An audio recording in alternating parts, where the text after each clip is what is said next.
guys. I'm here at Dino Rentos Studios. Now, you may not have heard of them, but they make props and displays for amusement parks, for TV, for parties, for just about everything. We've got an exclusive interview and a tour. Come on.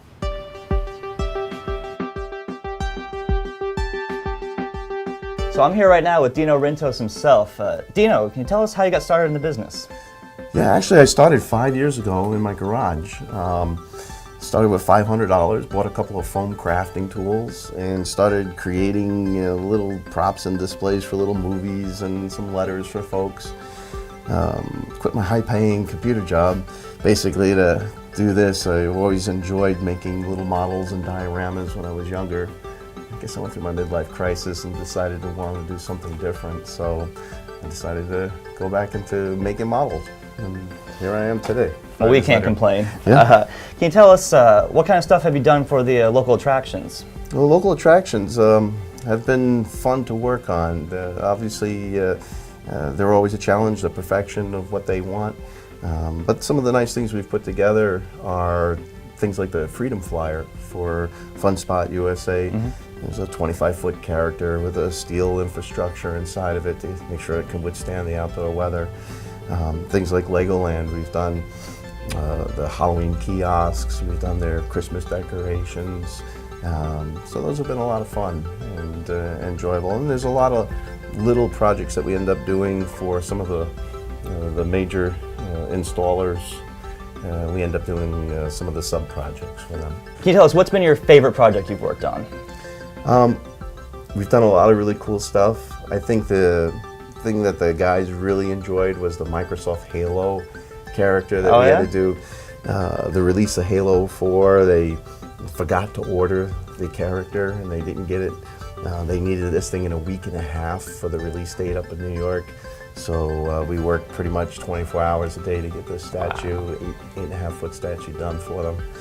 The funnest thing, I think, was the Angry Birds set, a real-life Angry Birds set that we ended up making for Angry Birds, the Philadelphia Eagles, and in connection with a toy company. And basically all steel with the Nerf little birds, and it actually shoot this thing 100 feet out and knock down a 45-foot set, which was pretty cool. Are you hiring? So Curtis here basically has the ability to scan stuff in using our laser scanner. From there we can edit and clean up the scan. The scan allows us to take it, bring it into the machining section, and be able to slice it up into model parts. And then we can take that and bring it to the foam station and cut out those components. Those components then can be reassembled by hand, cleaned up, and then we can place whatever coating we want on it. That's so it cool. allows us to take a small sculpture, turn it into a giant sculpture, which is kind of neat. So once the files come off the machine inside and they've been designed, we'll load them into the system here. And this system drives the routers. And this is a system that I basically built myself. That's pretty cool. So you'll never see any others just like this. It even has, this particular one has a 4th axis where we can take a column and put it in there and it'll rotate like a barbecue. Oh, really? And actually cut it as it's rotating, which is kind of neat.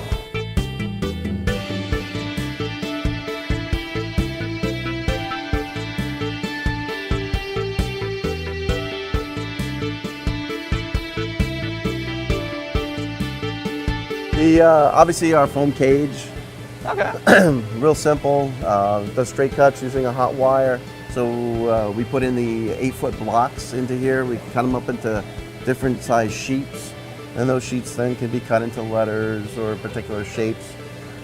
With a turntable in the bottom, we can also cut out and make bottles or spheres or whatever else is necessary.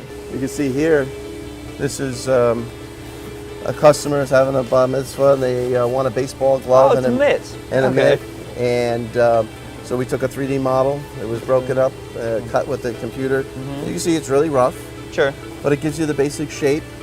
Then the guys will take that and sand it and get it to where it needs to be. There's a lot of manual work that still has to go into it, even though it's computer cut. Absolutely, yeah. But it gets you the shape, and you're 80% of the way there. Like I say, I can see it. You can just tell, just clean it up. There you go. That's cool. Send it in. They're working on a baseball next.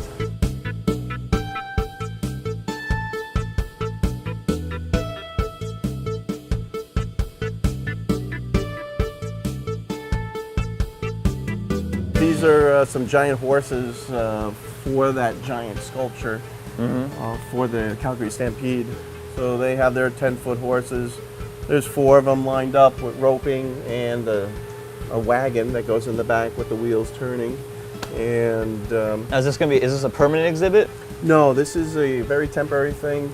Matter of fact, on this year, they wanted it to look like bronze, but they wanted to keep the cost down. They went actually with just painted foam on this particular piece. You really got to be concerned about what material you use, depending on who's going to be interacting with it or how long it's going to exist. Exactly. When they're working on stage, you can get away with painted foam, save the money. If you're doing it in theme parks or anything that's public, it's people touch everything. We reinforce it with steel, we double plastic coat it, make sure that it's capable of being able to take the abuse. It's a totally different animal when you do that. We did the Satisfries campaign in November. Basically, we were called up to make 200 of these giant French fries with the hashtag WTFF on them, and they wanted them to go distributed throughout the country. And when they released the product, everybody was running around with these French fries and stealing them. And we had 4 of these boxes distributed across the country. They were set up. It had no name on it until they announced who was making the fries. And then they went out there and they put the label on there, and it was a big release for Burger King. And this is the last remaining box in the entire country, so we decided to hold on to it for posterity and keep it. It's a really cool piece. So Fox TV called us up. They have a TV show called The Following with Kevin Bacon. And all of the characters on there that commit crimes wear the follower's mask. And so they needed 1,000 of these for the new season to be able to send out as a promo. And these turned out so well that the TV show themselves actually ordered another 200, and they're using them in the TV in the actual show, because they couldn't get these made for the price that I'm able to produce them for. So it turned out really well. And matter of fact, the last show and the season closer, he goes, "I've made these masks for you. I want you all to wear them." And he lifted up the mask, and you'll see it's these masks. And it's your guys. Yeah. That's cool.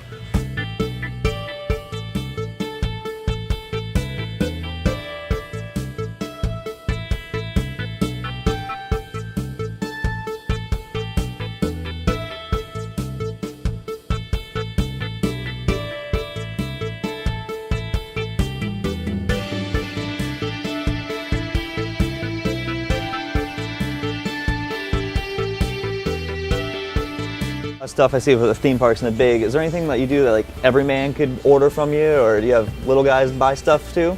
Absolutely. You know, we sell these tens of thousand size projects on our website. We have a lot of folks that call us that just have events and parties. Just want to decorate their event. They want a Statue of Liberty and maybe a taxi and what have you. So we do a lot of cardboard cutouts and stand-ups. And so we have orders that come in for $29 up to 200,000. And people can just order that straight from your website? Straight from the website. We're probably one of the only manufacturers that actually allows you to order online, pick your size, pick your colors, all the options that you want, place the order right online, and fulfill that purchase that way. And of course, you know, the customer service group is standing by to answer any type of calls and to help people with the custom pieces. That's awesome. Which is pretty awesome.